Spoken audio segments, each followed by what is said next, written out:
Today I'm going to give you my full review of the CUBOT Bobby.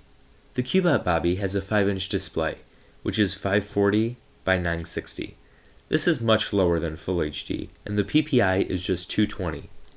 That said, the lower resolution display requires less power and therefore contributes to better battery life. More on that in a bit. The display itself, in terms of quality, looks extremely washed out and is difficult to see in bright sunlight. Also, the viewing angles on this device are bad. It was difficult to see the display from an angle, even in dark conditions. Some may mark this off as a minor annoyance, but I think it is a vital part of the device and was completely overlooked. This phone is powered by the MTK6572W dual-core processor, clocked at 1.3 GHz. It also has 512 MB of RAM, which seems low, and it is. It's difficult to keep more than about 5 apps open at once. Performance was slightly better than I'd expected, and it can perform day-to-day actions with only a small amount of slowdown. However, don't plan on playing any high-end games on this device. Even casual games stuttered and forced me to grab a faster phone.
Boot time on this device was average, but the boot up animation plays a short sound clip every time you power on the device.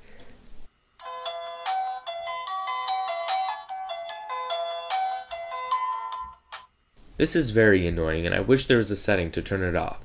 The device gets a relatively low score in Antutu, but keep in mind that this device scores much higher than other devices of the same price. The 8-megapixel rear camera on the CUBOT Bobby produced some good images, falling short in low-light situations. Most shots were noisy, but outdoor shots appeared to be better than many mid-range Chinese smartphones. The speaker on this phone is on par with many low-end smartphones.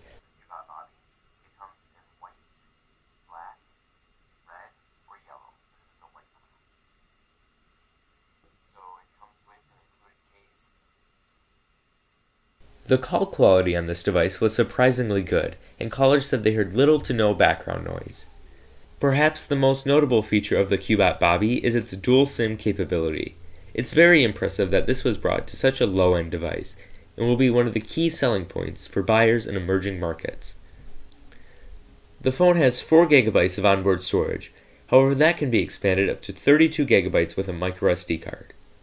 Despite the price, the CUBOT Bobby runs a fairly newer version of Android, 4.2.2 Jelly Bean. It is slightly disappointing that this device didn't ship with Android 4.4 KitKat, as it would have benefited from the extra optimization. Also, the CUBOT UI skin, although light, annoyed me.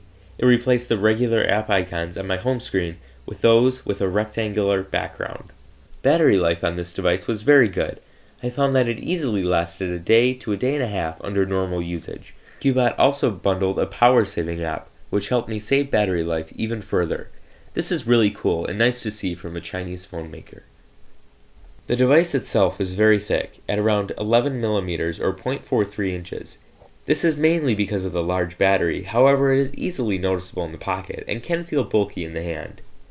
It is also relatively heavy, weighing in at 186 grams. This may be a shocker for some, but I did get used to the extra weight. The back and sides of the device are very glossy, but gave the device a very nice feel. The back cover was difficult to remove, which was a minor annoyance. The power and volume buttons are on the right side, and they have a nice click feeling and are easy to press. On the top, there's a micro USB port and a 3.5mm headphone jack.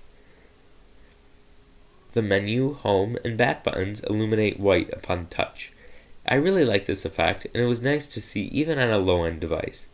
When you buy the CUBOT Bobby from Pandawell, you will not only receive the phone, but a free snap-on case, USB charger, AC adapter, earbuds, and 2 quick start guides.